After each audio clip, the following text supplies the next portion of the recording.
तो दोस्त क्या आप जानते हैं कि रजिस्टिविटी को एक और नाम से जाना जाता है यानी कि स्पेसिफिक रेजिस्टेंस। कुछ लोगों को लगता है कि स्पेसिफिक रेजिस्टेंस और रेजिस्टेंस फिर तो सेम होंगे।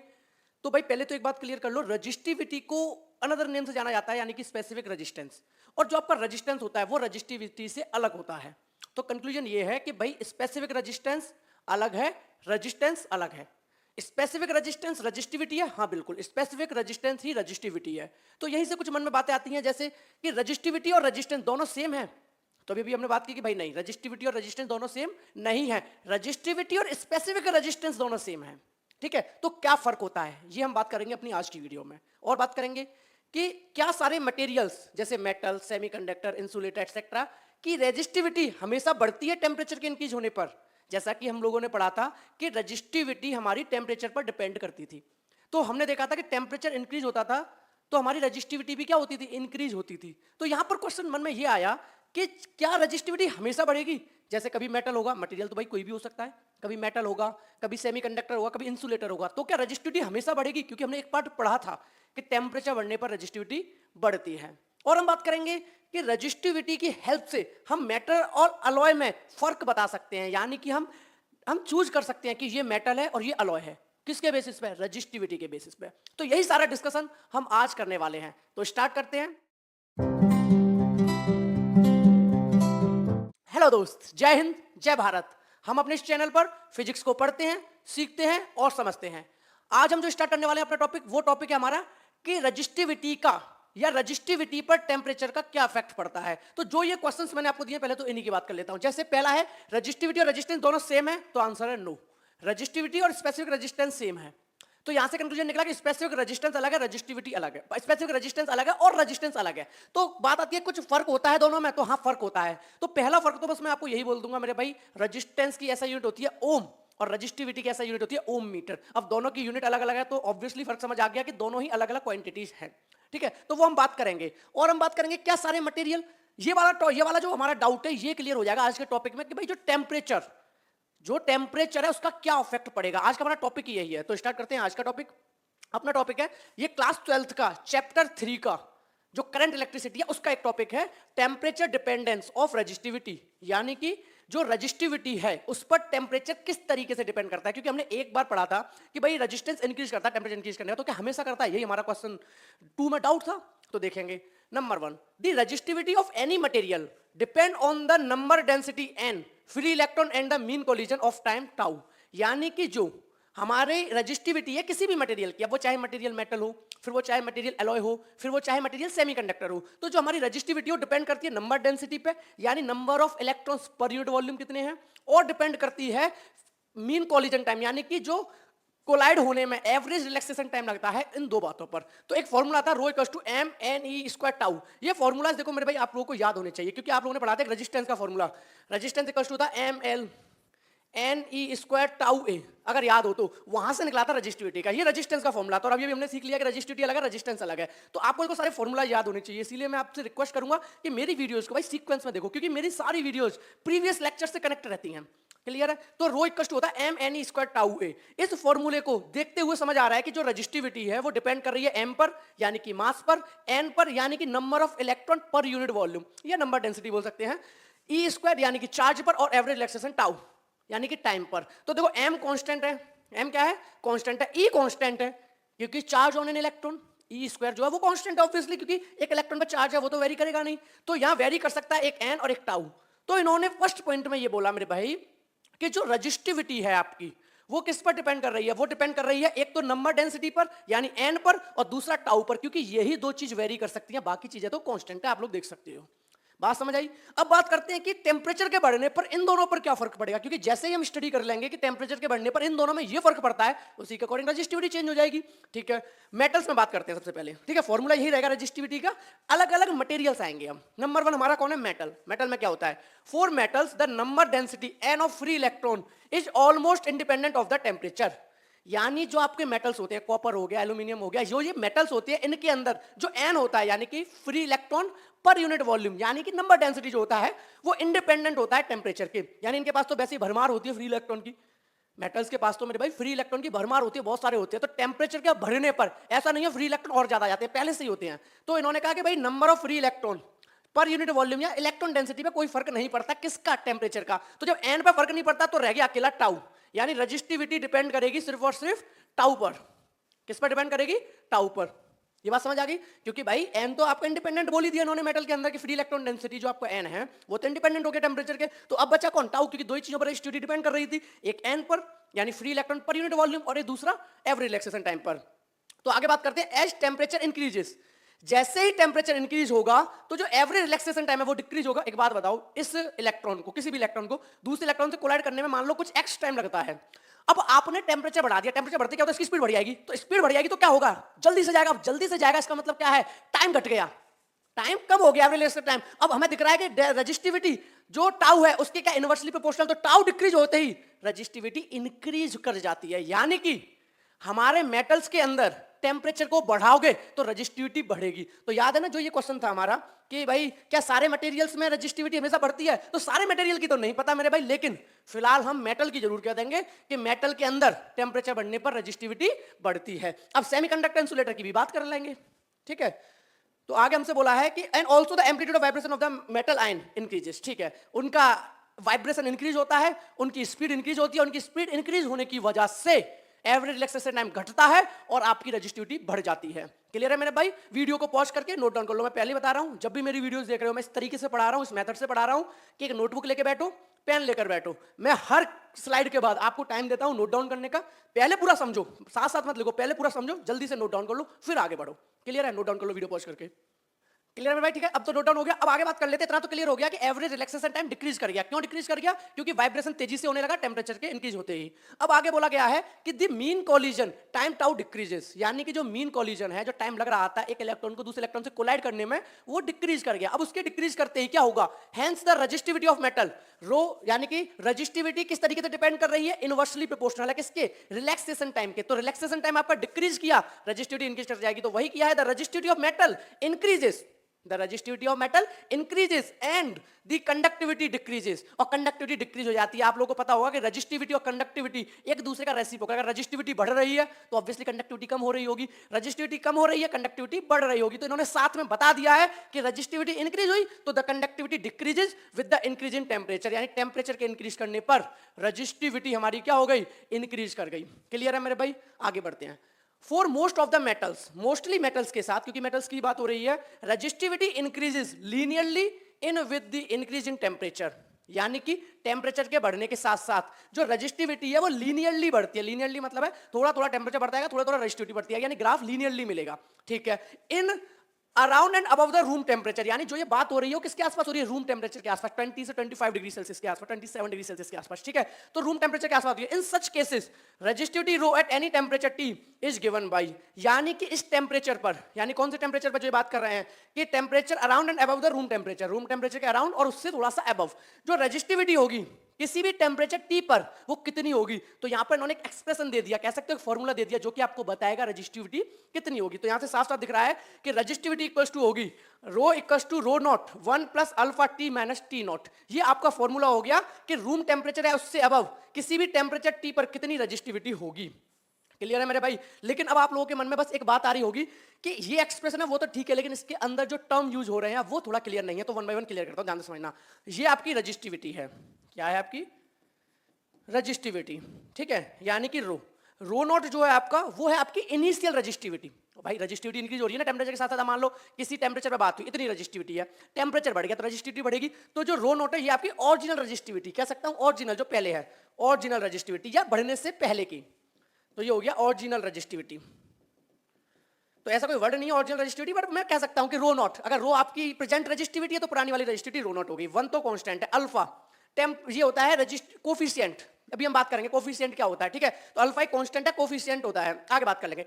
टी आपका टेम्परेचर है जिस टेम्परेचर पे रजिस्टिविटी रो है, ध्यान से समझना। टी टेम्परेचर वो है जिस टेम्परेचर पे रजिस्टिविटी रो है। जहां नॉट नॉट लग रहा है ना, रो नॉट और टी नॉट, समझ जाओ पहले वाले की बात हो रही है।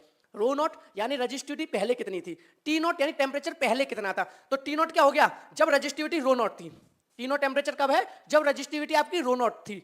और टी कब है? जब टेम्परेचर आपका टी है तो रजिस्टिविटी कितनी है? रो है।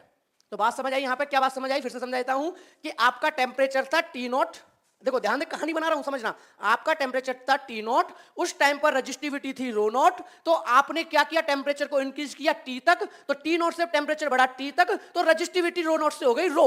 अब पूछा किसी ने कितनी हो गई, तो भैया इतनी हो गई, rho equals to rho naught bracket में 1 plus alpha T minus T naught, इनकी वैल्यू लगा दो तो आपको पता चल जाएगा resistivity at temperature T, at temperature T. Feel आया, बिल्कुल क्लियर है। वीडियो को पॉज करो और नोट डाउन कर लो, फिर आगे बढ़ते हैं। ठीक है, नोट कर लिया, यहां तक सारी बातें क्लियर है मेरे भाई। कि आपने रजिस्टिविटी बता दी, जब आपका टेम्परेचर टी है, टी नॉट से टी हुआ तो आपने बता दी रजिस्टिविटी इतनी होगी, जो ये एक्सप्रेशन आया है। आगे बात करते हैं।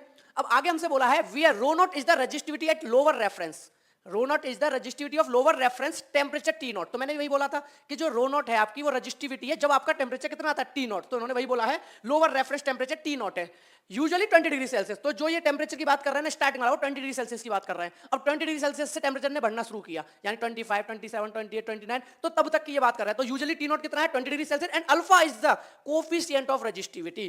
तो जो अल्फा था वो कोफिशिएंट ऑफ रजिस्टिविटी था, यानी उस एक्सप्रेशन में आपको सब कुछ समझ आ गया था, सिर्फ एक अल्फा रह गया था कि सर अल्फा क्या है। अगर मैं इस वाले फॉर्मूले को देखूं तो यहां पे मुझे रो समझ आ गया था, रजिस्टिविटी टेम्परेचर टी पर है, रो नॉट समझ आ गया था, जो ये रजिस्टिविटी है वो इनिशियल वाली यानी टी नॉट टेम्परेचर पर है। टी नॉट आपका पुराना वाला टेम्परेचर था जब आपने ऑब्जर्व करना शुरू किया कि भाई बढ़ेगा, टी आपका वो टेम्परेचर था जो आपने चेक किया कि भाई टी नॉट से टेम्परेचर टी हो गया, बस बचा था अल्फा क्या है। तो अल्फा की बात हम करने वाले हैं। तो अल्फा क्या है, क्लियर है। तो इन्होंने बोला अल्फा होता है ये, यानी coefficient of resistivity, alpha is the coefficient of resistivity. तो अब आपके मन में कोफिशिएंट ऑफ रजिस्टिविटी क्या है, या ऐसे समझा दो कि कोफिशिएंट ऑफ रजिस्टिविटी का क्या यूज है, क्या इंफॉर्मेशन देता है। कि मान लो कोफिशिएंट ऑफ रजिस्टिविटी दिया है तो इससे हमें क्या पता चले, हमें क्या पता चलेगा, क्या इंफॉर्मेशन मिलेगी, तो वो बात करते हैं। ठीक है, ये कैसे आया थोड़ा सा फील कराया था, तो ध्यान से समझना। एक्चुअली क्या होता है, जो इनिशियल जो रो नोट होता है, जो आपका रो नोट होता है, तो जो चेंज इन रजिस्टिविटी होता है, रो नोट भी बोलूंगा नहीं, चेंज इन रजिस्टिविटी, जो आपका चेंज इन रजिस्टिविटी होता है, मैंने मान लिया डेल्टा रो है, तो चेंज इन रजिस्टिविटी होता है वो डिपेंड करता है रो नोट पे, यानी आपकी इनिशियल रजिस्टिविटी कितनी थी। ठीक है, और किस पे डिपेंड करता है, और टेम्परेचर वो डिपेंड करता है रजिस्टिविटी कि आपका चेंज इन टेम्परेचर कितना है। ठीक है, जो रजिस्टिविटी होता है आपका, जितना भी चेंज होना है आपकी रजिस्टिविटी में, कुछ किस बात पर डिपेंड करता है, वो डिपेंड करता है एक तो रो नोट पे, यानी आपकी इनिशियल रजिस्टिविटी कितनी है ये देखता है, और दूसरा देखता है आपने टेम्परेचर में कितना चेंज किया, बहुत ज्यादा चेंज किया उसके अकॉर्डिंग पता चलेगा रजिस्टिविटी में चेंज कितना हुआ, बहुत कम चेंज किया टेम्परेचर तो पता चलेगा रजिस्टिविटी में कितना चेंज हुआ। तो इन दो बातों पर डिपेंड करता है। क्लियर है पहली बात भाई, चेंज इन रजिस्टिविटी एक तो आपका इनिशियल रजिस्टिविटी पर डिपेंड करता है, और एक आपका चेंज इन रजिस्टिविटी उस टेम्परेचर पर डिपेंड करता है जो बदल रहा है। हमने ये नहीं बोला कि इनिशियल टेम्परेचर पर करता है फाइनल पर नहीं, जितना बदला कितना चेंज हुआ उस पर फर्क पड़ता है। तो अगर मैं दोनों को कंबाइन करूं तो मैं कह सकता हूं जो चेंज इन रजिस्टिविटी होता है वो डायरेक्टली प्रोपोर्शनल होता है रो नोट और डेल्टा टी के। कह सकता हूं नहीं कह सकता हूं कि चेंज इन रजिस्टिविटी कंबाइन कर दिया सिंपल, यानी चेंज इन रजिस्टिविटी मेरा रो नोट पर भी डिपेंड करता है, यानी इनिशियल रजिस्टिविटी कितनी थी, और मेरा चेंज इन रजिस्टिविटी इस बात पर भी डिपेंड करता है कि आप टेम्परेचर कितना चेंज कर रहे हो। क्लियर है। अब आप लोगों ने एक चीज पढ़ी है कि जब भी डायरेक्टली प्रोपोर्शनल का साइन हटाया जाता है फिजिक्स के अंदर किसी भी जगह से, जब भी हम डायरेक्टली प्रोपोर्शनल का साइन हटाते हैं किसी भी जगह से, तो उसकी जगह इक्वल रखा जाता है, और इक्वल रखने के साथ साथ एक कांस्टेंट भी आता है जिसे हम बोलते हैं कांस्टेंट ऑफ प्रोपोर्शनैलिटी। याद है हमने वहां भी किया था, जब ओम्स लॉ प्रूव किया था कि v is directly proportional to i, तो हमने जो डायरेक्टली प्रोपोर्शनल का साइन हटाया था तो वहां इक्वल आने पर हमने लिखा था v equal to I R, where r is the constant of proportionality. तो सेम बात वही है कि जब भी डायरेक्टली प्रोपोर्शनल का साइन हटता है फिजिक्स के अंदर कहीं भी, और ये इक्वल बन जाता है, ये क्या बन जाता है, डायरेक्टली प्रोपोर्शनल साइन इक्वल बन जाता है, तो अपने साथ ये कांस्टेंट देता है जिसे हम बोलते हैं कांस्टेंट ऑफ प्रोपोर्शनलिटी। इस केस में आता है अल्फा। ठीक है, अल्फा और डायरेक्टली प्रोपोर्शनल सेम सेम से लग रहा है, कंफ्यूज मत होना, ये डायरेक्टली प्रोपोर्शनल है डीपी, और ये आपका अल्फा है। फिर से बता दे रहा हूं, ये क्या है आपका अल्फा, जो कि डायरेक्टली प्रोपोर्शनल साइन हटने के बाद आया। क्लियर है, तो अल्फा आ गया, इसको थोड़ा सा ऐसे बना दे रहा हूं अल्फा को। ठीक है, अब क्लियर है। तो अल्फा अब क्या हो जाएगा, ई नॉट डेल्टा टी। यहां तक बात क्लियर है। तो ये आगे अल्फा, तो अल्फा की वैल्यू कितनी आ जाएगी, अल्फा की वैल्यू मैं निकालता हूं, यहाँ पे इधर लिख देता हूं, यहाँ तक बात क्लियर है। तो अल्फा मेरा आ जाएगा डेल्टा ई, यानी change in resistivity as it is रहा, ई नॉट और डेल्टा टी इधर आ गया, ई नॉट और डेल्टा टी इधर आ गया, यहाँ रह गया आपका अल्फा, यहाँ क्या रह गया आपका अल्फा। बिल्कुल देख लो अच्छे से, क्लियर है। मैंने क्या किया, अल्फा निकालना है मुझे, तो मैंने वो जो डेल्टा ई है यानी change in resistivity as it is रखा, मैंने यहाँ से रो नोट यानी कि जो इनिशियल रजिस्टिविटी थी टी नॉट टेम्परेचर पे जो भी स्टार्टिंग में थी उससे डिवाइड में पहुंचा दिया, डेल्टा टी भी डिवाइड में पहुंचा दिया, तो इक्वल के इधर कौन रह गया, अल्फा रह गया, यानी कोफिशिएंट ऑफ रजिस्टिविटी रह गया। यहाँ तक बिल्कुल क्लियर है मेरे भाई। अब देखो क्या होगा, ध्यान से समझना, change in resistivity, change in resistivity मतलब क्या, पहले कुछ होगी बाद में कुछ होगी, तो बाद में होगी रो, इनिशियल थी rho naught, change in resistivity हो गया। अब यहाँ rho naught as it is, change in temperature कितना होगा, बाद में हो गया टी, पहले था टी नॉट, पहले था इक्वल्स टू अल्फा। देख लो ध्यान से, पहले मैंने क्या किया, इसकी वैल्यू लगा दी। चेंज इन रजिस्टिविटी, रजिस्टिविटी में कितना चेंज आएगा, रजिस्टिविटी में हमारा उतना चेंज आएगा जो हमारा फाइनल रजिस्टिविटी है, जो इनिशियल रजिस्टिविटी है, माइनस कर दो, भाई फाइनल हमारी इतनी रजिस्टिविटी हो गई, इनिशियल हमारी ये रजिस्टिविटी, तो कितना चेंज हो गया, सब्सट्रैक्ट कर दो हमें पता चल जाएगा भाई इतना चेंज हो गया। तो डेल्टा रो आ गया रो माइनस रो नॉट, यानी कि final resistivity minus initial resistivity, change in resistivity. Rho naught ये आपकी थी इनिशियल रजिस्टिविटी, इस पर डिपेंड कर रहा था, वो तो हमने पहले फॉर्मूले से निकाली हुई है, हमने रो नॉट लगा दिया है जटिल। अब बोला चेंज इन टेम्परेचर करो, तो हमने माना कि पहले टेम्परेचर टी नॉट था, बाद में टी हो गया, तो चेंज कितना हुआ, टी था टी नॉट हो गया, टी नॉट था टी हो गया, T minus T not, t minus T naught, तो अल्फा इक्वल हो गया। तो चेक करना भाई फॉर्मूला कि नहीं है, rho minus rho naught, rho minus rho naught, rho naught t minus T naught equals to alpha. Clear है? तो एक तरीके से मैंने आपको ड्राइव करके दिखा दिया फॉर्मूला कहां से आया था। तो कोफिशिएंट ऑफ रेजिस्टिविटी का फॉर्मूला कैसे आया, बहुत अच्छे से क्लियर हो गया। अभी टाइम दूंगा, जल्दबाजी मत करो, नोट करने का टाइम दूंगा, अभी बस समझो बात को। क्लियर है? तो आपको क्या पता चल गया, कोफिशिएंट ऑफ रेजिस्टिविटी इतना होता है, ठीक है। अब इन्होंने इसको अलग तरीके से लिख दिया, चेंज इन रेजिस्टिविटी को डीपी लिख दिया और चेंज इन टेम्परेचर डीटी लिख दिया, 1/रो एचटी लिख दिया। तो एक नया तरीका हो गया कि इस तरीके से भी आप डिफाइन कर सकते हो, क्योंकि तुम्हें पता है ना डीपी क्या होता है, जो डेरिवेशन हम करते हैं delta P, change in resistivity, तो चेंज इन रेजिस्टिविटी को डीपी लिख दिया और चेंज इन टेम्परेचर को डीटी लिख दिया। अब रो नॉट को तो कुछ लिख नहीं सकते, क्योंकि ये तो चेंज नहीं है ना, ये तो एकदम फिक्स है कि जो इनिशियल रेजिस्टिविटी थी, तो रो नॉट एचटी आ गया, तो एक और नया फॉर्मूला मिल गया। क्लियर है? तो ये वाली बात हो गई कि कोफिशिएंट ऑफ रेजिस्टिविटी कहां से आया, मैंने समझाया ना, क्योंकि मैंने क्या किया था, पहले मैंने देखा था रेजिस्टिविटी इस पे डिपेंड कर रही है, रेजिस्टिविटी इस पे डिपेंड कर रही है, वहां से मेरा कैलकुलेट हो गया, कोफिशिएंट ऑफ रेजिस्टिविटी आ गया। अब बात आती है कोफिशिएंट ऑफ रेजिस्टिविटी कहां से आया, वो क्लियर है।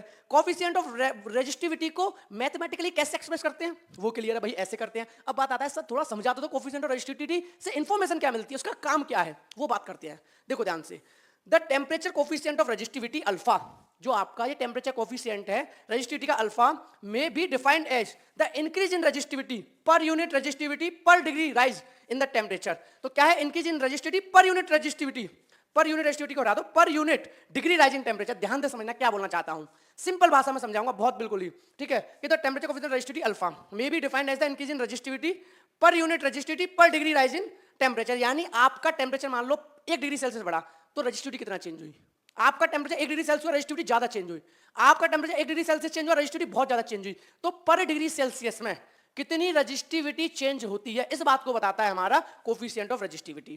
क्लियर है? तो कोफिशिएंट ऑफ रेजिस्टिविटी का फायदा क्या है, अगर कोफिशिएंट ऑफ रेजिस्टिविटी कम है तो हम समझ जाएंगे कि टेम्परेचर अगर 1 डिग्री सेल्सियस बढ़ेगा, टेम्परेचर अगर पर डिग्री सेल्सियस बढ़ेगा, तो रेजिस्टिविटी में कम चेंज आएगा, चेंज तो आएगा, कम चेंज आएगा, क्योंकि कोफिशिएंट ऑफ रेजिस्टिविटी कम है।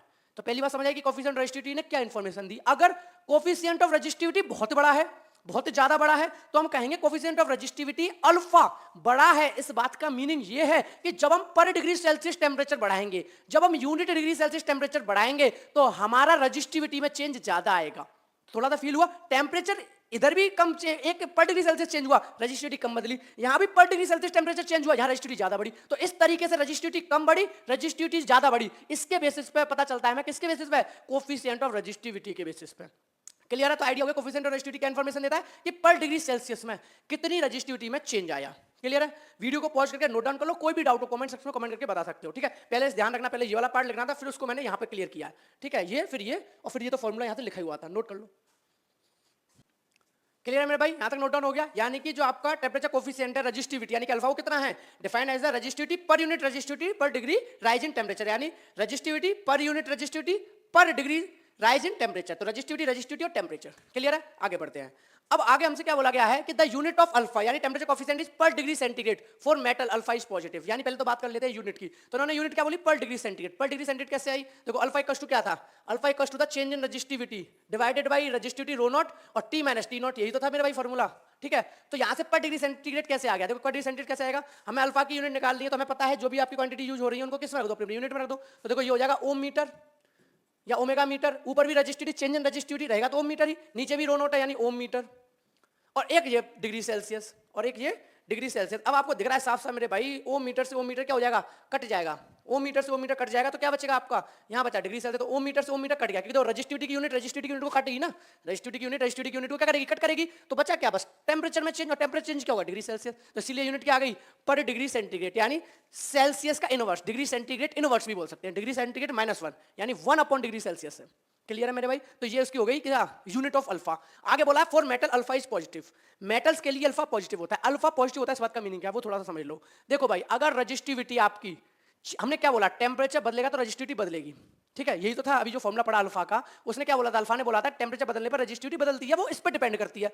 पर अल्फा पॉजिटिव का मतलब होता है कि रेजिस्टिविटी इंक्रीज हो रही है, ठीक है, और अल्फा नेगेटिव है तो समझ जाना रेजिस्टिविटी डिक्रीज हो रही है, क्योंकि चेंज तो कुछ भी हो सकता है, चेंज ज्यादा भी हो सकता है, चेंज कम भी हो सकता है। रेजिस्टिविटी बढ़ गई तो भी कहेंगे चेंज हुई, रेजिस्टिविटी कम होगी तो भी कहेंगे चेंज हुई। तो याद रखना अल्फा पॉजिटिव का मीनिंग होता है रेजिस्टिविटी आपकी इंक्रीज कर रही है।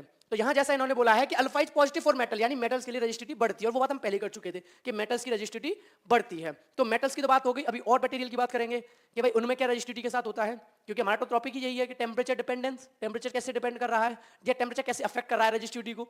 ठीक है, आगे आगे अलॉय, अब अलॉय की बात करेंगे। ये बात हो गई मेटल की, यहां तक खत्म। अब alloy, alloys have high resistivity, जो अलॉयज होते हैं उनकी हाई रेजिस्टिविटी होती है, आपने सुना भी हुआ है, जैसे हम आयरन वहां अलॉय यूज करते हैं, इलेक्ट्रिक हीटर्स वहां अलॉय यूज करते हैं, क्योंकि वहां हाई रेजिस्टेंस चाहिए होता है। आगे बात करते हैं, the resistivity of nichrome has week temperature dependence while that of manganese is almost independent of the temperature. इसकी अच्छी बात यह है कि जो अलॉयज की रेजिस्टिविटी है वो अलॉयज की रेजिस्टिविटी टेम्परेचर पर मोस्टली या कह सकते हो लगभग इंडिपेंडेंट है, यानी उस पर डिपेंड नहीं कर रही है। जैसे मेटल के केस में क्या देखा कि पर डिग्री सेल्सियस बढ़ाने पर रेजिस्टिविटी में चेंज हो रहा था, यानी उसका पॉजिटिव था अल्फा कोफिशिएंट ऑफ रेजिस्टिविटी। तो यहां वही बात हो रही है कि रेजिस्टिविटी जो है वो इंडिपेंडेंट है। तो यहां फायदा क्या है कि जब आप बहुत ज्यादा टेम्परेचर, यानी पहले से रेजिस्टिविटी बढ़ा के दी है, कोई दिक्कत नहीं है, अलॉयज की रेजिस्टिविटी ऑलरेडी हाई है। भाई मेटल के कंपैरिजन में बात करेंगे तो बोल रहे हैं कि भाई रेजिस्टिविटी तो वैसे ही हाई है अलॉय की, तो रेजिस्टिविटी तो हाई है, लेकिन यहाँ ध्यान देने वाली बात यह है कि कहीं ऐसा तो नहीं कि टेम्परेचर बदलने पर रेजिस्टिविटी बहुत ज्यादा बढ़े, मतलब हाई है वो एक कांस्टेंट हो गया। अब ऐसा नहीं हो टेम्परेचर बदला रेजिस्टिविटी बढ़ गई, टेम्परेचर बदला रेजिस्टिविटी बढ़ गई, तो ये उसकी स्टडी कर रहे हैं। तो इन्होंने साफ कर दिया कि अलॉयज में रेजिस्टिविटी टेम्परेचर पर डिपेंड ऑलमोस्ट नहीं करती, यानी जितनी दे दी उतनी दे दी, अब टेम्परेचर को बढ़ा लो, समझ में आई, टेम्परेचर बढ़ा लो, रजिस्ट्री दे दी तो दे दी, अब इंडिपेंडेंट है अलॉयज के केस में। अब आगे और बात करते हैं, at absolute zero a pure metal has negligibly small resistivity while an alloy like nichrome has some residual resistivity, this fact can be used to distinguish a pure metal from an alloy. ये वाला point बहुत अच्छे से समझ लेना मेरे भाई। अब याद करो स्टार्टिंग में वीडियो में क्या बोला था कि रजिस्टिविटी हमें हेल्प करती है, थर्ड पॉइंट लिखा था याद हो तो, वरना वीडियो को पीछे आके देख लो दोबारा, वहां लिखा था हमने एक थर्ड पॉइंट कि रजिस्टिविटी हमें हेल्प करती है बताने में कि ये अलॉय है या मेटल है, वो इसी के लिए था, उसका आंसर यही है जो वहां बोला था ना मैंने कि रजिस्टिविटी मेरी अलॉय और मेटल पे कैसे डिपेंड करती है, यानी कैसे बताएगी रजिस्टिविटी भाई ये मेटल है अलॉय है, ऐसे बताएगी कि भाई अगर जीरो टेम्परेचर है एब्सोल्यूट जीरो, तो एब्सोल्यूट जीरो पे प्योर मेटल पर रजिस्टिविटी नेग्लिजिबल होती है। ठीक है, क्यों? क्योंकि भाई इसमें क्या था मेटल्स में कि रजिस्टिविटी टेम्परेचर बढ़ाते और रजिस्टिविटी बढ़ती है, यानी टेम्परेचर जब बहुत कम है तो रजिस्टिविटी भी बहुत कम है, क्योंकि टेम्परेचर बढ़ने पर रजिस्टिविटी बढ़ती है मेटल की। तो इन्होंने कहा है आप कैसे डिफरेंशिएट करोगे, जीरो जीरो टेम्परेचर पे देखो, एब्सोल्यूट जीरो पे अगर आपको मटेरियल के अंदर रजिस्टिविटी ना मिले तो नेग्लिजिबल स्मॉल रजिस्टिविटी हो, तो वो कौन होगा, मेटल होगा। तो इसलिए बोला अ pure metal has negligibly small resistivity. Point clear है कि प्योर मेटल है तो नेग्लिजिबली स्मॉल रेजिस्टेंस होगा, किस पे, जीरो, एब्सोल्यूट जीरो पे। अब बात करते हैं आगे अलॉय की, like nichrome has some residual resistivity, this fact can be used to distinguish a pure metal from an alloy. और इस बेसिस पर रेजिस्टिविटी ने हमें हेल्प किया पता करने में भाई अलॉय है ये मेटल है, क्योंकि मेटल के पास तो रेजिस्टिविटी है ही नहीं, कब, जब टेम्परेचर बिल्कुल बहुत कम है, लेकिन अलॉयज के पास तब भी होती है क्योंकि इनकी रेजिस्टिविटी हाई होती है। बस फर्क इतना होता है कि टेम्परेचर बदलने पर रेजिस्टिविटी हाई नहीं होती इनकी, इनकी वैसे ही रेजिस्टिविटी हाई होती है, ऐसा नहीं टेम्परेचर बढ़ाया तो रेजिस्टिविटी और बढ़ गई, पर मेटल में ऐसा होता है। तो इस तरीके से हम लोगों ने डिफरेंशिएट कर दिया ये मेटल है ये अलॉय है।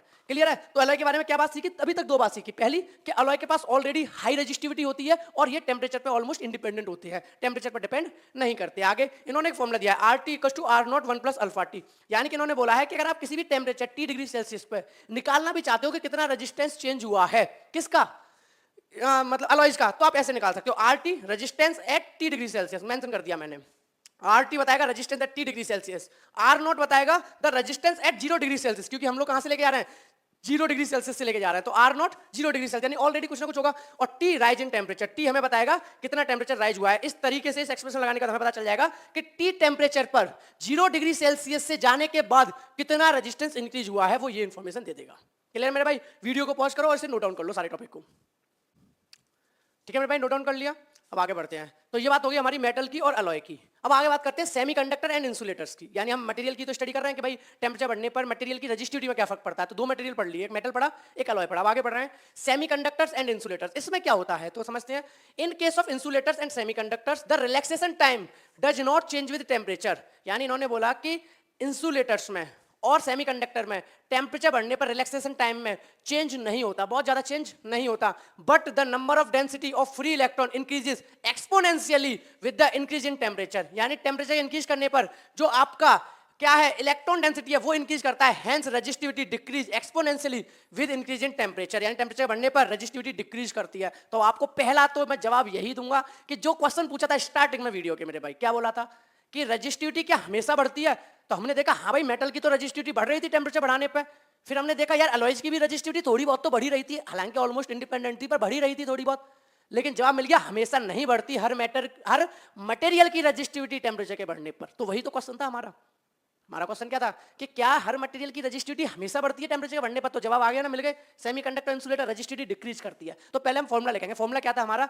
रजिस्टिविटी में हमारा था, ऊपर था हमारा क्या था, एम एल, ये तो रेजिस्टेंस का था, रेजिस्टेंस का फॉर्मुला क्या था, M L N E square tau A, ये था। तो रजिस्टिविटी का हमारा फॉर्मुला क्या था, M N E square tau, ये था हमारा रजिस्टिविटी। ठीक है, अब इन्होंने क्या बोला कि हमारा इस केस में क्या हो रहा था, जब हमने उसकी बात की थी उसकी मेटल्स की, वहां तो हमने देख लिया था एवरेज रिलैक्सेशन टाइम हमारा क्या हो रहा था, एवरेज रिलैक्सेशन टाइम डिक्रीज हो रहा था, तो रजिस्टिविटी इंक्रीज कर गई थी। अब इस केस में देखते हैं क्या होगा, किसके केस में, सेमीकंडक्टर या फिर इंसुलेटर के केस में। ध्यान से समझना, यहां तो एक बात तो क्लियर हो गई कि हमेशा हर मटेरियल का रजिस्टिविटी नहीं बढ़ती टेम्परेचर बढ़ने पर, क्योंकि यहां आप देख पा रहे हो कि रजिस्टिविटी डिक्रीज कर रही है सेमीकंडक्टर और इंसुलेटर के केस में। कब? जब टेम्परेचर बढ़ रहा है। तो उसका जवाब तो आपको मिल ही गया। अब इसको समझते हैं कैसे हो रहा है। अब देखो ध्यान से समझना, इंसुलेटर क्या होते हैं, जिसमें फ्री इलेक्ट्रॉन ना हो, फ्री इलेक्ट्रॉन बहुत कम हो। तो पहली बात तो इन्होंने कह दी जो इंसुलेटर और सेमीकंडक्टर होते हैं उसमें ये टाउ पर तो डिपेंड नहीं करता। टाउ पर डिपेंड इसलिए नहीं करता, उसका रीजन बताऊंगा मैं। टाउ पर डिपेंड क्यों नहीं करता, एन पे डिपेंड करता है। देखो कंडक्टर में तो ऑलमोस्ट फ्री इलेक्ट्रॉन होते थे, टेम्परेचर बढ़ा तो ऐसा तो नहीं है और इलेक्ट्रॉन कहीं से आ जाएंगे, भाई जितने थे उतने ही रहेंगे, क्योंकि पहले से बहुत सारे फ्री होते हैं ना कंडक्टर में। तो वहां एन पे फर्क नहीं पड़ता था, टाउ पे फर्क पड़ता था। पर इंसुलेटर में पता क्या होता है, इंसुलेटर के अंदर इलेक्ट्रॉन बाउंड होते हैं, फ्री इलेक्ट्रॉन होते हैं बहुत कम, फ्री इलेक्ट्रॉन होते हैं बहुत कम, और बाकी इलेक्ट्रॉन रहते हैं बाउंडेड जो फ्री नहीं होते। जैसे टेम्परेचर बढ़ता है तो इंसुलेटर के जो इलेक्ट्रॉन बाउंडेड है सब खुल जाते हैं। तो भाई बहुत ज्यादा फ्री इलेक्ट्रॉन आ जाते हैं, पहले नहीं थे इंसुलेटर में, लेकिन टेम्परेचर बढ़ने पर बाद में आ गए। तो एन जो है वो बहुत ज्यादा एक्सपोनेंशियल बढ़ जाता है, इसलिए उन्होंने एक वर्ड यूज किया है, इंक्रीज एक्सपोनेंशियली, एक्सपोनेंशियल बढ़ता है। तो अगर एन बढ़ेगा तो यहां से रजिस्टिविटी हम कहेंगे किस पर डिपेंड कर रही है, 1/n पर, 1/n पे, क्योंकि भैया n यहां लिखा हुआ है। अगर n बढ़ गया तो रजिस्टिविटी डिक्रीज कर जाएगी, क्योंकि फिजिक्स कहती है कि अगर दो क्वांटिटी इनवर्सली प्रोपोर्शनल है तो एक के बढ़ने पर दूसरी कम होती है। तो यहां साफ साफ देख पा रहे हो कि n बढ़ गया यानी कि रजिस्टिविटी बढ़ गई, वो n बढ़ गया, सॉरी फ्री इलेक्ट्रॉन बढ़ गए, number of electron per unit volume बढ़ गए, तो आपकी रजिस्टिविटी डिक्रीज कर गई। तो यही तो मैं समझना था कि सेमीकंडक्टर इंसुलेटर में टेम्परेचर को बढ़ाओगे तो रजिस्टिविटी डिक्रीज होगी। क्लियर है मेरे भाई? और टाउ की बात क्यों कर रहे हैं कि टाउ पे फर्क नहीं पड़ रहा, क्योंकि भाई फ्री इलेक्ट्रॉन तो वैसे ही कम थे, तो बीच में आई कौन रहा है, यानी जितना टाइम लग रहा था वो तो उतना ही लग रहा है, इस पर डिपेंड नहीं कर रहा। लेकिन टाउ के अलावा टाउ पे थोड़ा फर्क पड़ भी गया होगा, लेकिन जब हम कंपेयर कर रहे हैं एन के साथ, तो भाई एन के साथ तो बहुत बड़ा फर्क पड़ रहा है, क्योंकि पहले इलेक्ट्रॉन बाउंडेड थे इंसुलेटर में, अब हो गए फ्री। तो जब एन आ गए बहुत सारे तो नंबर ऑफ इलेक्ट्रॉन बढ़ गए, इलेक्ट्रॉन डेंसिटी बढ़ गई, फ्री इलेक्ट्रॉन डेंसिटी बढ़ गई, बढ़ी तो रजिस्टिविटी घट गई। क्लियर है मेरे भाई? तो आप लोगों को थोड़ा सा फील हो गया कि किस तरीके से टेम्परेचर अफेक्ट कर रहा है रजिस्टिविटी को डिफरेंट मटेरियल्स की। आपने मेटल्स पढ़ा, आपने अलॉय पढ़ा, आपने सेमीकंडक्टर ही पढ़ा। नोट कर लो वीडियो पॉज करके आगे बढ़ते हैं। ठीक है मेरे भाई, नोट हो गया। फिर आगे बढ़ते हैं। तो सेमीकंडक्टर की बात होगी, इंसुलेटर की बात होगी। अब ये दो ग्राफ दिए हुए हैं, ये ग्राफ दिया हुआ है मेटल्स के लिए, ये वाला ग्राफ मैंने मेटल के लिए बनाया है, ये मैंने बनाया है अलॉयज के लिए, ये मैंने बनाया है अलॉयज के लिए। सेमीकंडक्टर के लिए तो भी आपने देख लिया डिक्रीज करेगा, तो वो भी यहाँ ग्राफ बना ही दूंगा मैं, इधर बना दूंगा। चलो सेमीकंडक्टर का, ठीक है, यहाँ पर रजिस्टिविटी रख दूंगा, यहाँ टेम्परेचर रख दूंगा। अब देखो मेरे भाई ध्यान से समझना एक बात को, यहाँ पे यहाँ साफ साफ देख पा रहे हो टेम्परेचर बढ़ने पर रजिस्टिविटी पहले तो ऐसे बढ़ रही है, फिर एकदम से बहुत ज्यादा बढ़ रही है, यानी टेम्परेचर बढ़ाओगे तो रजिस्टिविटी बहुत ज्यादा फर्क पड़ेगा। अल्फा पॉजिटिव था, यानी मेटल्स के केस में टेम्परेचर के बढ़ते ही, यानी यहां तक तो चलो ठीक है, और इस वाले पॉइंट पर तो रजिस्टिविटी एकदम से बढ़ गई, यानी टेम्परेचर चेंज होने पर रजिस्टिविटी में बहुत ज्यादा चेंज आता है। जो अल्फा होता है, टेम्परेचर कोफिशिएंट होता है रजिस्टिविटी का, वो बहुत अफेक्ट होता है, यानी रजिस्टिविटी में चेंज होता है वो पर डिग्री सेल्सियस। आपको देखो ना, यहाँ कुछ टेम्परेचर होगा, यहाँ कुछ होगा, तो पर डिग्री सेल्सियस टेम्परेचर होते ही कितना ग्राफ चेंज हो गया, यानी पर डिग्री सेल्सियस टेम्परेचर चेंज होते ही रजिस्टिविटी में बहुत ज्यादा चेंज आ गया। तो ऐसा तो अलॉयज में ही था कि रजिस्टिविटी आपकी इंक्रीज कर दी है टेम्परेचर के बढ़ने के साथ साथ। और अलॉयज में आपने क्या देखा था कि ऑलरेडी रजिस्टिविटी बहुत हाई है, देखो ऑलरेडी रजिस्टिविटी बहुत हाई है टेम्परेचर पर, 200 केल्विन पर ऑलरेडी रजिस्टिविटी बहुत ज्यादा हाई है। तो इन्होंने क्या बोला, जब रजिस्टिविटी टेम्परेचर बढ़ता जा रहा है तो रजिस्टिविटी बढ़ रही है पर एक लीनियर फॉर्म में, क्योंकि बहुत ज्यादा चेंज नहीं आ रहा इसकी तरीके से। देखो बहुत ज्यादा चेंज नहीं आ रहा, सिर्फ क्या हो रहा है, थोड़ी थोड़ी चेंज होती है, थोड़ी थोड़ी, मतलब ये कह रहा है ऑलमोस्ट इंडिपेंडेंट। ऐसा नहीं है कि तुमने पर डिग्री सेल्सियस टेम्परेचर चेंज किया रजिस्टिविटी बहुत बढ़ गई, थोड़ी सी बढ़ गई। देखो पर डिग्री थोड़ा सा टेम्परेचर बढ़ाओगे थोड़ी सी रजिस्टिविटी बढ़ जाएगी। तो ये हो गया अलॉयज का। सेमीकंडक्टर का क्या हो जाएगा, डिक्रीज हो जाएगी, टेम्परेचर बढ़ता जा रहा है रजिस्टिविटी डिक्रीज होती जा रही है, टेम्परेचर बढ़ता है रजिस्टिविटी डिक्रीज होती जा रही है। तो ये ग्राफ हो जाएगा सेमीकंडक्टर का। क्लियर है मेरे भाई? तो थोड़ा सा आपको फील आ गया होगा। आगे बात कर लेते हैं। अब आगे है हमारा इलेक्ट्रोलाइट। तो अब तक हमने किस किस की बात कर ली मेरे भाई? अब तक हमने बात कर ली मेटल्स पर रजिस्टिविटी का क्या फर्क पड़ा, रजिस्टिविटी इंक्रीज हुई। फिर हमने बात कर ली कि भाई अलॉयज पे क्या फर्क पड़ा, रजिस्टिविटी इंक्रीज हुई। पर मेटल और अलॉय में ये फर्क था कि मेटल में रजिस्टिविटी पर डिग्री सेल्सियस में ज्यादा चेंज हो रही थी, अलॉयज में पर डिग्री सेल्सियस में कम चेंज हो रही थी, ऑलमोस्ट इंडिपेंडेंट थी। ऐसा नहीं है टेम्परेचर बदलोगे तो रजिस्टिविटी बहुत ज्यादा बदलेगी, थोड़ी बहुत बढ़ जाएगी। फिर हमने देखा कि भैया उसमें क्या था, सेमीकंडक्टर में क्या था, हमने देखा रजिस्टिविटी टेम्परेचर बढ़ रहा है तो रजिस्टिविटी डिक्रीज हो रही है। तो पहला तो माइंड में कंक्लूजन वही क्लियर हो गया था कि रजिस्टिविटी डिक्रीज भी हो सकती है टेम्परेचर के बढ़ने पर। ऐसा नहीं है कि हमेशा टेम्परेचर के बढ़ने पर रजिस्टिविटी इंक्रीज ही होती जाएगी। क्लियर है। अब एक और बच्चे इलेक्ट्रोलाइट, क्योंकि भैया इलेक्ट्रोलाइट में भी तो होता है, इलेक्ट्रिक करंट फ्लो करता है, हमने बात की थी, तो भैया यहाँ भी रजिस्टिविटी होती होगी, तो यहाँ भी बात कर लेते हैं। तो टेम्परेचर इंक्रीज होता है तो यहाँ क्या लगता है, टेम्परेचर इंक्रीज करने रजिस्टिविटी बढ़ेगी घटेगी, भाई घटेगी। इसका तो फील सिंपल हो जाएगा। देखो मैं पहले फील करा देता हूँ फिर बात करूंगा। भाई इसके अंदर है कुछ इलेक्ट्रोलाइट, ठीक है। अब एक बात बताओ, कोई चीज बहुत ज्यादा विस्कस है, विस्कस बोल सकता हूँ, विस्कस फोर्स है, विस्कोसिटी ज्यादा है, कैसा है, विस्कस है, यानी गाढ़ा कह सकते हो, बहुत गाढ़ा है, तो निकलने में दिक्कत आएगी। अगर टेम्परेचर बढ़ा दोगे तो पार्टिकल हो जाएंगे भाई दूर दूर। भाई खुद सोचो ना, पहले एकदम कोई चीज गाढ़ी है, ठीक है, विस्कस है बहुत, अब क्या किया, टेम्परेचर बढ़ा दिया, क्या हो जाएगा, वो खुल जाएगी, मॉलिक्यूल दूर दूर हो जाएंगे। अब विस्कस खुल गया तो रजिस्टिविटी डिक्रीज हो जाएगी। अब आराम से निकल सकते हैं ना, पहले अगर यहां से निकलना हो किसी को तो भाई पार्टिकल इतने पास पास है, इतने पास पास है, विस्कस इतना ज्यादा है कि निकलने में दिक्कत हो रही है, रजिस्टिविटी ज्यादा है, रेजिस्टेंस ज्यादा है, बट टेम्परेचर बढ़ाने पर ये पार्टिकल हो गए दूर दूर। जैसे ये वाला केस, टेम्परेचर बढ़ाने पर पार्टिकल हो गए दूर दूर, तो रजिस्टिविटी डिक्रीज कर जाएगी। तो ये कौन मिल गया हमें, इलेक्ट्रोलाइट, जिसमें रजिस्टिविटी डिक्रीज करेगी। तो याद रखो, मेटल में इंक्रीज, अलॉय में भी इंक्रीज, हालांकि इंडिपेंडेंट है। सेमीकंडक्टर इंसुलेटर में रजिस्टिविटी डिक्रीज, और एक हमारा इलेक्ट्रोलाइट, इसमें भी रजिस्टिविटी डिक्रीज। पढ़ लेते हैं अब इस बात को। As the temperature increase the interionic attraction, solute solute हो सकता है कि जो आपका इलेक्ट्रोलाइट हो सॉल्यूट सॉल्यूट से मिला हो, या सॉल्वेंट सॉल्यूट हो, ठीक है, हमें कोई प्रॉब्लम नहीं, सॉल्यूट सॉल्वेंट हो या सॉल्वेंट सॉल्वेंट हो, जो भी हो, हमारा तो फोकस है कि वो आपका एक इलेक्ट्रोलाइट है, चाहे सॉल्यूट सॉल्यूट का हो, चाहे सॉल्यूट सॉल्वेंट का हो, चाहे सॉल्वेंट सॉल्वेंट का हो, हमें कोई दिक्कत नहीं है, ठीक है। तो जो आपका इलेक्ट्रोलाइट है वो क्या होगा, डिक्रीज करेगा, decrease and also the viscous for decrease as the temperature increase. तो जो इंटर आयोनिक अट्रैक्शन है, जो इलेक्ट्रोलाइट के अंदर आयंस का अट्रैक्शन है, इंटर आयोनिक अट्रैक्शन है, वो क्या करेगा टेम्परेचर बढ़ने पे, भाई कम होगा यार, कभी तो होगा, दूर दूर होंगे, डिक्रीज करेगा। तो जैसे ही वो डिक्रीज करेगा, the viscous force also decrease, उनके बीच की विस्कस फोर्स भी डिक्रीज करेगी, the ions move more freely. अब आयंस और ज्यादा फ्रीली मूव कर पाएंगे पहले के कंपैरिजन में। तो जब आराम से फ्रीली मूव कर सकते हैं तो क्या कहेंगे, रजिस्टिविटी डिक्रीज हो गई, क्योंकि वो तो रजिस्टिविटी क्या होती है, रुकावट होती है ना फ्लो करने में, मोशन करने में। अब मोशन आराम से हो रहा है तो रजिस्टिविटी कम हो गई, मोशन आराम से नहीं होता तो रजिस्टिविटी ज्यादा होती। तो साफ साफ the resistivity decreases as the temperature of an electrolyte solution increases, point to be noted, hence the resistivity decreases as the temperature of electrolytic solution increases. बिल्कुल क्रिस्टल क्लियर है मेरे भाई, सारी बातें इसको नोट कर लो, फिर थोड़ा सा और आगे बढ़ते हैं। वीडियो को पॉज करो, नोट कर लो, नोट कर लिया, ठीक है। अब एक छोटी सी बात और कर लेते हैं। अब हमसे लास्ट में एक क्वेश्चन टाइप का पूछ लिया गया है, why alloys like constantan and manganese are used for making standard resistors, कि रजिस्टर बनाने में, रजिस्टर्स बनाने में अलॉयज को क्यों यूज किया जाता है स्टैंडर्ड रजिस्टर बनाने में। तो देखो अलॉयज के बारे में हमने पहले ही पढ़ लिया था कि पहला तो फायदा ये है कि वो टेम्परेचर पर डिपेंड नहीं करती, यानी कि जो उनकी रजिस्टिविटी है वो किस पर नहीं डिपेंड करती, टेम्परेचर पर डिपेंड नहीं करती। और दूसरा क्या था, उनका ऑलरेडी हाई रेजिस्टेंस होता है, जो आपके अलॉयज होते हैं उनका रेजिस्टेंस या रेजिस्टिविटी ऑलरेडी हाई होता है एज कंपेयर टू मेटल। तो वही पूछा है कि क्यों यूज करते हैं। Number 1, these alloys have high value of resistivity. पहली बात तो यही हो गई कि मेटल के केस में हमने देखा था ना 0 डिग्री सेल्सियस पे मेटल्स के अंदर बिल्कुल भी रेजिस्टिविटी नहीं थी, लेकिन अलॉयज के पास उस टाइम पर भी रेजिस्टिविटी थी। तो पहली बात तो क्लियर हो गई कि भाई रजिस्टर बना रहे हो तो आपको रेजिस्टिविटी तो चाहिए ही होगी, रेजिस्टेंस तो चाहिए ही होगा, तभी तो रजिस्टर मांग रहे हो, वरना रजिस्टर क्यों मांगते। अब रजिस्टर मांग रहे हो तो चाहोगे कि उसमें रेजिस्टेंस ज्यादा हो, तो इसीलिए पहली बात तो ये हो गई कि अलॉयज की हाई रेजिस्टिविटी वैल्यू होती है। Number 2, they have very small temperature coefficient, कि इनका टेम्परेचर कोफिशिएंट बहुत ही स्मॉल होता है। टेम्परेचर कोफिशिएंट स्मॉल होता है, उसका मीनिंग पहले बताया था, टेम्परेचर कोफिशिएंट स्मॉल होता है, इस बात का मीनिंग है कि चेंज इन रजिस्टिविटी टेम्परेचर के बढ़ने पर कम होती है, यानी टेम्परेचर पर डिपेंड नहीं कर रही रजिस्टिविटी। टेम्परेचर बदला, रजिस्टिविटी थोड़ी बदल जाएगी, टेम्परेचर बहुत बदला, रजिस्टिविटी थोड़ी बदल जाएगी, ऐसा नहीं है कि बढ़ती जाए। तो इसलिए अल्फा क्या इसका कम है, स्मॉल टेम्परेचर कोफिशिएंट। और मेटल्स का क्या होता है, टेम्परेचर कोफिशिएंट ज्यादा होता है, क्योंकि वहां थोड़ा सा डिग्री सेल्सियस बढ़ाओ रजिस्टिविटी ज्यादा बढ़ती है। तो यहाँ पे क्या होता है, टेम्परेचर कोफिशिएंट रजिस्टिविटी का स्मॉल होता है, किसके केस में, अलॉयज के केस में, इसलिए यूज करते हैं। आगे, they are least affected by the atmospheric condition like air, moisture etcetera, यानी कि ये कम अफेक्ट होते हैं किससे, एटमॉस्फेरिक कंडीशंस जो हो गई, जैसे एयर, मॉइस्चर, टेम्परेचर भी लगभग इंडिपेंडेंट ही है। तो इसीलिए हम अलॉयज का यूज करते हैं स्टैंडर्ड रजिस्टर बनाने में, ठीक है। इसको नोट करना, नोट कर लो, मैं साइड हो जा रहा हूं, ठीक है, नोट कर लिया। तो अब आगे हमारा ये टॉपिक कंप्लीट हो गया, यानी हमने बहुत अच्छे से इस कॉन्सेप्ट को समझा कि किस तरीके से हमारा टेम्परेचर रजिस्टिविटी को अफेक्ट कर रहा है फॉर डिफरेंट मटेरियल्स। क्लियर है मेरे भाई, आई होप आपको ये टॉपिक बहुत अच्छे से समझ आया होगा। क्लियर है मेरे भाई? किसी भी तरह का कोई भी डाउट रह गया हो तो कमेंट सेक्शन में कमेंट कर सकते हो। मिलते हैं फिर अपन नेक्स्ट वीडियो में। और हाँ, एक और बात मेरे भाई, अगर आपने यहाँ तक मेरी वीडियो देखी है तो एक बात तो क्लियर हो गई कि आपको मेरा कंटेंट भी पसंद आया है और आपको मेरा वे ऑफ टीचिंग भी पसंद आया है। इसलिए मैं आपसे रिक्वेस्ट करूंगा, क्लास 12th के ऑलरेडी चैप्टर 1 पे वीडियोज है, प्लेलिस्ट में जाके देखो। चैप्टर 2 भी ऑलरेडी हो चुका है और चैप्टर 3 चल रहा है। क्लियर है? कोई भी डाउट हो, सजेशन हो, फीडबैक हो, आप लोग कमेंट सेक्शन में कमेंट करके मुझे बोल सकते हैं। आपका मोस्ट वेलकम है। मिलते हैं फिर अपन नेक्स्ट वीडियो में अपने नए कॉन्सेप्ट के साथ। Thank you so much.